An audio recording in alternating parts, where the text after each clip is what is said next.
Hello, I am Dr. Dinesh Mishra, Associate Professor, Department of Education, Shri Krishna university Chhatarpur.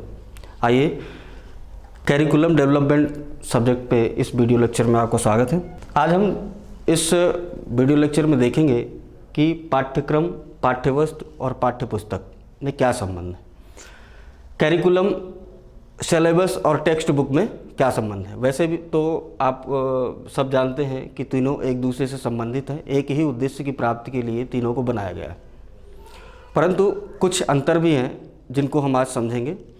जैसे पाठ्यचर्या की बात करें कैरिकुलम की, तो कैरिकुलम एक किसी उद्देश्य की प्राप्ति के लिए जो समग्र योजना है, पूरा परिवेश है, उसको हम पाठ्यचर्या या कैरिकुलम बोलते हैं। उसके अंतर्गत कक्ष के अंदर होने वाली प्रक्रियाएं और कक्ष के बाहर प्रक्रियाएं, शिक्षण और शिक्षणेतर प्रक्रियाएं सम्मिलित की जाती हैं, जिसके ऑर्गेनाइज करके, जिसको आयोजित करके हम अपने उद्देश्य की प्राप्ति कर पाते हैं।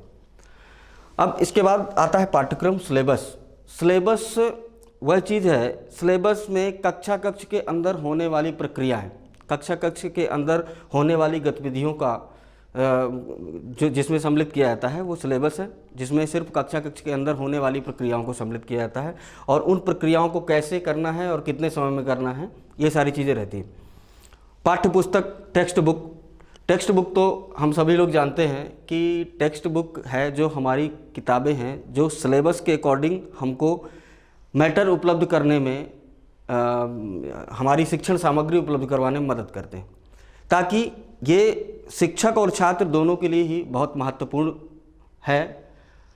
ताकि क्या होता है कि शिक्षक हो या छात्र हो, उसको अपने कंटेंट को खोजने के लिए या कंटेंट को पढ़ने के लिए, सिलेबस में के अकॉर्डिंग जो हमको पढ़ना है, उस चीज़ को खोजने के लिए हमें इधर उधर नहीं भटकना पड़े। इसलिए विद्वानों के द्वारा टेक्स्ट बुक या उस सिलेबस के अकॉर्डिंग हमें टेक्स्ट बुक उपलब्ध करवाई जाती है, ताकि हमें इधर उधर अपने संकलित जो हमारे पाठ्य सामग्री है वो हमको संकलित एक जगह पे मिल जाए, इधर उधर भटकना ना पड़े। जैसे हम लोग देखेंगे, इसमें देखेंगे कैरिकुलम, पूरा संभावित परिवेश जो भी हमारा निर्धारित उद्देश्य की प्राप्ति के लिए कक्ष के अंदर या कक्ष के बाहर शिक्षण शिक्षणेतर प्रक्रियाएं जो भी होती हैं वो कैरिकुलम के अंतर्गत आती हैं। नेक्स्ट सिलेबस, जो कक्ष के अंदर होने वाली गतिविधियाँ, कक्ष के अंदर हमें क्या पढ़ाया जाना है, कितना पढ़ाया जाना है और उसका टाइमिंग क्या होगा, कितने कालांश में पढ़ाया जाना है, ये सिलेबस के अकॉर्डिंग आएगा, सिलेबस के अंदर आएगा। और टेक्स्ट बुक, जो सिलेबस में हमें कंटेंट पढ़ना है, जो निर्धारित चीज़ पढ़नी है, उन चीज़ों का संकलित सारी चीज़ें हमें टेक्स्ट बुक में प्राप्त होती हैं, ताकि हम टेक्स्ट बुक को पढ़ करके अपने सिलेबस या अपने कैरिकुलम के उद्देश्यों को प्राप्त कर सकें। अब एक चीज़ टेक्स्ट बुक में हम लोग थोड़ा अगर पीछे चले कि टेक्स्ट बुक आखिरकार कहाँ से प्रारंभ हुआ, तो टेक्स्ट बुक हमने देखा तो टेक्स्ट बुक तो पहले तो था नहीं। हमारी भारतीय संस्कृति में पूरी तरह से शिक्षण व्यवस्था मौखिक थी और मौखिक ही हमें गुरुओं द्वारा कंठस्थ करवाया जाता था और कंठस्थ करके ही सारी प्रक्रियाएं चलती थी, लिखित कुछ चीज़ नहीं होती थी। परंतु लगभग 6000 वर्ष पहले हमारे लिखित लेखन कला का विकास 6000 वर्ष पहले हुआ और लेखन कला के साथ साथ जो सिलेबस आधारित पाठ्य पुस्तकें हैं वो लगभग 16वीं शताब्दी के आसपास जो सिलेबस बेस्ड पुस्तकों का निर्माण आरंभ हुआ वो 16वीं शताब्दी के आसपास हुआ, जिसमें सबसे ज़्यादा श्रेय कमेनियस को जाता है, जिन्होंने समथिंग 1592-1670 के आसपास उन्होंने भाषा विज्ञान पर एक सिलेबस आधारित, पाठ्यक्रम आधारित पुस्तक का निर्माण किया, लेखन किया। इसके बाद जब लेखन प्रारंभ हुआ तो एक ही विषय पर कई विद्वानों ने अपने अपने योग्यता के अनुसार, अपने अपने क्षमता के अनुसार एक ही विषय पर कई टीकाएं या कई सिलेबस की बुक्स आनी प्रारंभ हुई, जिससे हमारे शिक्षक और शिक्षार्थी दोनों को उसका लाभ मिला। कालांतर में जब इसकी आलोचना होने लगी और आलोचना में जब हमारे फ्रोबेल, जॉन डीवी या महात्मा गांधी महोदय की समय में एक ऐसा समय आया जब टेक्स्ट बुक के खिलाफ मतलब चर्चा उठने लगी और कहा गया कि प्रैक्टिकल बेस्ड एजुकेशन होना चाहिए, नॉलेज बेस्ड एजुकेशन होना चाहिए, अनुभव बेस्ड एजुकेशन होना चाहिए। टेक्स्ट बुक का या किताबों का उसमें कोई जगह नहीं होनी चाहिए। परंतु प्रयास किया गया और लेकिन उसकी अभिक्षमता, बोधगम्यता और इसके जो हमारे बेनिफिट्स हैं उनको चैलेंज नहीं किया जा सका, और अभी भी हमारे टेक्स्ट बुक की, किताबों की जो गुणवत्ता है, जो आवश्यकता है, वो आज भी बनी हुई है वैसे ही। 19वीं शताब्दी के आसपास ये अनुभव क्रिया बेस्ड शिक्षा, अनुभव बेस्ड शिक्षा के आधारित जॉन डीवी, फ्रोवेल और महात्मा गांधी द्वारा शिक्षा में किताबों की महत्व को कहा गया कि किताबों के महत्व की अपेक्षा हमें करना चाहिए कि हमारा जो एजुकेशन हो वो व्यवहारिक हो या क्रिया बेस्ड हो। किताबों को ये किताब जो करती है ये रटने की प्रक्रिया को प्रमोट करती है, इसको ऐसा नहीं होना चाहिए। इसके बाद लेकिन आज भी अगर हम देखें तो हमारी जो टेक्स्ट बुक की, किताब की उपयोगिता है वो आज भी वैसी ही बनी हुई है, क्योंकि शिक्षक हो या शिक्षार्थी हो, उनके समय बचत के लिए या दिशा भ्रम ना हो या उनको बहुत ज़्यादा इधर उधर से अपने कंटेंट को कलेक्ट करने के लिए परेशान ना होना पड़े, इसके लिए हमें सिलेबस बेस्ड किताब में हमें एक जगह हमारी पूरी संकलित सामग्री प्राप्त हो जाती है, जिससे हमें समय की बचत होती है और हमें इधर उधर भटकना भी नहीं पड़ता है। आगे देखते हैं वर्तमान भारतीय शिक्षा प्रणाली की समस्याएं। समय के साथ साथ कालांतर हमारे देश ने हर क्षेत्र में प्रगति की। निश्चित तौर पे हर क्षेत्र में प्रगति करने के साथ साथ विकास दर तेजी, शिक्षा में भी बढ़ोतरी हुई और हमारे देश ने हर क्षेत्र में प्रगति करी। परंतु प्रगति के साथ साथ प्रगति तो की, परंतु कुछ अगर हम अध्ययन देखें या हम बात करें तो जो हमारी अपेक्षित प्रगति होनी चाहिए उतनी अपेक्षित प्रगति नहीं हो पाई। उसका क्या कारण था? कुछ तो बेशक हुई, प्रगति खूब हुई, परंतु जो हमारी अपेक्षित प्रगति थी वो नहीं हो पाई। जैसे कुछ हमने देखा हाल ही में वैश्विक अध्ययन के तहत हमने देखा कि पीसा जो कि यूरोप में अपनाया जाने वाला एक मेजरमेंट स्टैंडर्ड है, वो भारतीय स्कूलों की गुणवत्ता का अध्ययन किया और उस अध्ययन में लगभग 110 देशों के देश सम्मिलित थे।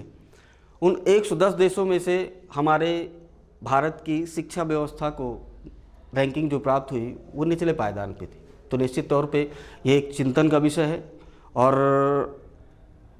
दुखद भी है कि ऐसे जिसमें हमारी संस्कृति या जहाँ पर शिक्षा का क्षेत्र, शिक्षा और संस्कृति पहले से ही इतना समृद्ध रहा हो, वर्तमान संदर्भ में सब कुछ होने के साथ साथ और हर तरह के क्षेत्र में उपलब्धि करने के साथ साथ हमारा भारत शिक्षा के अंतिम पायदान या नीचे रैंक में क्यों प्राप्त होता है या हमारी शिक्षा में कम क्यों आंका जाता है। ऐसे ही एक एनजीओ की वार्षिक शिक्षा report, annual standard of education report के द्वारा 2014 में ऐसे मूल्यांकन किया गया और उस मूल्यांकन में क्लास 3rd के 75% और क्लास 5th के 50% और 8वीं के 25% बच्चे ऐसे मिले जो कक्षा 2 के पुस्तकों को पढ़ने में असमर्थ हैं।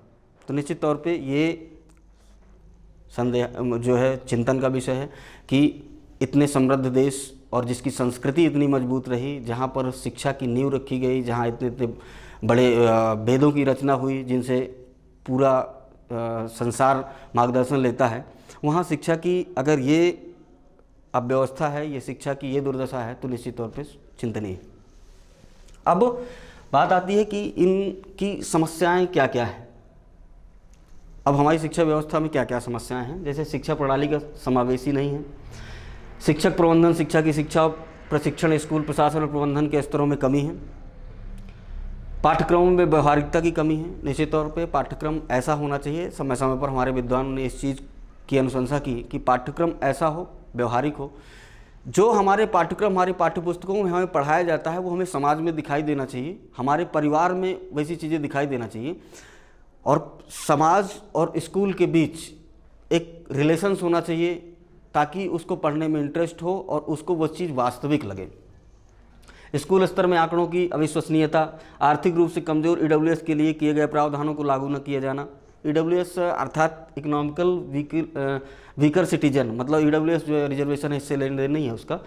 जो समाज के आर्थिक रूप से कमजोर वर्ग हैं, चाहे वो कोई भी हो, उनके लिए बहुत सारी योजनाएं, बहुत सारा बजट निकलता है, परंतु उस बजट को जिस स्तर पर खर्च होना चाहिए या उन योजनाओं को जिस स्तर पर काम करना चाहिए उस स्तर पर निश्चित तौर पे काम नहीं हो पा रहा, तभी हमें अपेक्षित परिणाम इसके नहीं देखने को मिलते। शिक्षा के अधिकार अधिनियम आरटीई को ज़मीनी स्तर पर लागू न किया जाना। आरटीई जो है आरटीई अधिनियम जो बनाया गया बहुत अच्छा था, उसकी अच्छी रूपरेखा थी, अच्छी तरह से संचालन की भी व्यवस्था की गई, परंतु जो हमें अपेक्षित परिणाम हमने सोचे थे, जो हमको परिणाम प्राप्त होने चाहिए वो नहीं प्राप्त हुए, तो निश्चित तौर पे हमारी प्रक्रिया में कोई ना कोई कमी रही होगी। अवसंरचना का अभाव, शिक्षा संस्थानों की खराब वैश्विक रैंकिंग, जैसे कि हमने देखा कि ऐसे हमारा जो मापन हुआ उसमें हमारे शिक्षण संस्थानों की, अगर हम विश्व स्तर पर देखें तो हमारे यहाँ के बहुत सारे ऐसे देश हैं जिनके इंस्टीट्यूट अच्छी रैंकिंग में आते हैं, परंतु हमारे यहाँ की अच्छी रैंकिंग में नहीं आ पाते। उसका कई सारे कारण हो सकते हैं। वो जैसे बहुत सारी योजनाएं हैं, उनका अच्छा क्रियान्वयन नहीं, बजट का सदुपयोग नहीं, या कई हम सरकार लेवल पे ना सहें, अपने लेवल पे भी बहुत सारी कमियां होती हैं कि हम उस चीज़ पे ध्यान नहीं देते।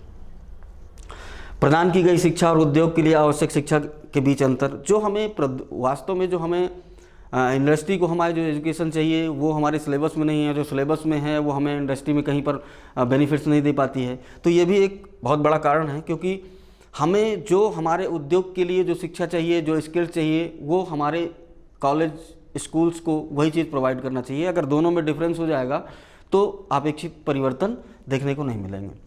महंगी उच्च शिक्षा, लैंगिक मुद्दे, भारतीय बच्चों के लिए आधारभूत सुविधाओं की कमी। हमारे आज भी इतना समृद्ध देश होने के बावजूद भी, इतना टेक्निकल हो जाने के बाद भी हमने देखते हैं हमारे देश में कई ऐसे क्षेत्र अछूते हैं जहाँ पर टेक्निकल एजुकेशन की बात तो दूर की बात है, जहाँ पर आज भी सामान्य एजुकेशन की व्यवस्था नहीं है, जहाँ पर टेक्नोलॉजी का यूज़ नहीं है, जहाँ पर नेटवर्क नहीं मिलते हैं, लाइट नहीं है। तो ये भी एक बहुत बड़ा कारण है जिससे हमारी शिक्षा व्यवस्था अपेक्षित परिवर्तन या अपेक्षित स्तर को नहीं ले पा रही। इसका समाधान क्या है? समाधान में अगर बात करें अपन तो शिक्षा क्षेत्र में प्रौद्योगिकी को बढ़ावा देना चाहिए। टेक्निकल एजुकेशन, हमारी एजुकेशन जो है उसमें टेक्निकल एजुकेशन को बढ़ावा दे। शिक्षकों के प्रशिक्षण की व्यवस्था, जो टीचर्स हैं उनको वर्तमान संदर्भ, दिन ब दिन जो हमारी आवश्यकताएं हैं वो चेंज हो रही हैं, उन आवश्यकताओं को जो प्राप्त करने के लिए हमें टेक्निकल होना पड़ेगा। तो हमें ट्रेंड कौन करता है? हमें पढ़ाता है जो टीचर पढ़ाते हैं, तो टीचर को भी ट्रेंड होना, क्योंकि समय समय पर जो टेक्नोलॉजी चेंज हो रही है उन टेक्नोलॉजी से अपडेट होने के लिए उनको भी प्रशिक्षण जरूरी है, इसलिए शिक्षकों को प्रशिक्षण की व्यवस्था होनी चाहिए। सरकारी खर्च को बढ़ावा देना, समावेशी शिक्षा प्रणाली पर जोर देना, गुणवत्ता की शिक्षा को बढ़ावा देना, शिक्षा क्षेत्र में ढांचागत विकास हेतु पीपीपी मॉडल को अपनाया जाना या समावेशी शिक्षा नीति का निर्माण करना। बच्चों के भविष्य को सही राह दिखाने एवं देश को समावेशी विकास को बढ़ावा देने हेतु यह आवश्यक है कि शिक्षा व्यवस्था को चुस्त दुरुस्त किया जाए। अतः हमें सुधारों के साथ साथ उचित प्रशासन मानकों, सरकार द्वारा पर्याप्त प्रोत्साहन और चेक और बैलेंस की नीति अपनाने की ज़रूरत है। वर्तमान में जो हमारी शिक्षा व्यवस्था है उनमें समाधान तो होना है, समाधान तो ग्राउंड पे होना है, उनको करना पड़ेगा तभी होगा, परंतु कुछ जो सुझाव हैं, क्योंकि समाधान और ऐसे समझाना उसमें दोनों में बहुत अंतर है, परंतु संभावित जो करके संभावनाएं हैं कि ऐसा करके हमारी शिक्षा स्तर पर सुधार किया जा सकता है, ऐसा है। बाकी तो उसके लिए हम सरकार, समाज, सारे लोगों को प्रयास करना पड़ेगा, तभी हम जो अपेक्षित परिवर्तन चाहते हैं वो प्राप्त होगा। परंतु कुछ जो महत्वपूर्ण चीज़ें हैं उनमें बताया गया कि शिक्षा क्षेत्र में प्रौद्योगिकी, वास्तव में हमारे शिक्षा व्यवस्था को आज टेक्नोलॉजी से जोड़ने की ज़रूरत है और टेक्नोलॉजी के माध्यम से ही शिक्षा व्यवस्था होगी तो अपेक्षित परिवर्तन मिलेंगे। सरकारी खर्च को बढ़ावा, जैसे शिक्षा के लिए, ट्रेनिंग के लिए, इंफ्रास्ट्रक्चर के लिए, है ना, और प्रकाशन के लिए शिक्षा में अच्छा बजट खर्च हो सरकार दे, तो उसके लिए भी सुविधाएं अगर होंगी तो उससे भी परिवर्तन आएगा। समावेशी शिक्षा पर जोर देना, गुणवत्ता शिक्षा की बढ़ावा देना। शिक्षा में गुणवत्ता की, जैसे गुणवत्ता कैसे आएगी, जो टेक्निकल एजुकेशन है, टेक्निकल एजुकेशन स्टार्ट होगा, अच्छे शिक्षक होंगे, उनका अच्छा प्रशिक्षण होगा, अच्छे प्रकाशन निकलेंगे, तो निश्चित तौर पे शिक्षा में अपेक्षित परिवर्तन दिखाई देंगे, शिक्षा में गुणवत्ता दिखाई देगी। चलिए आज की वीडियो में इतना ही। थैंक यू, नमस्कार।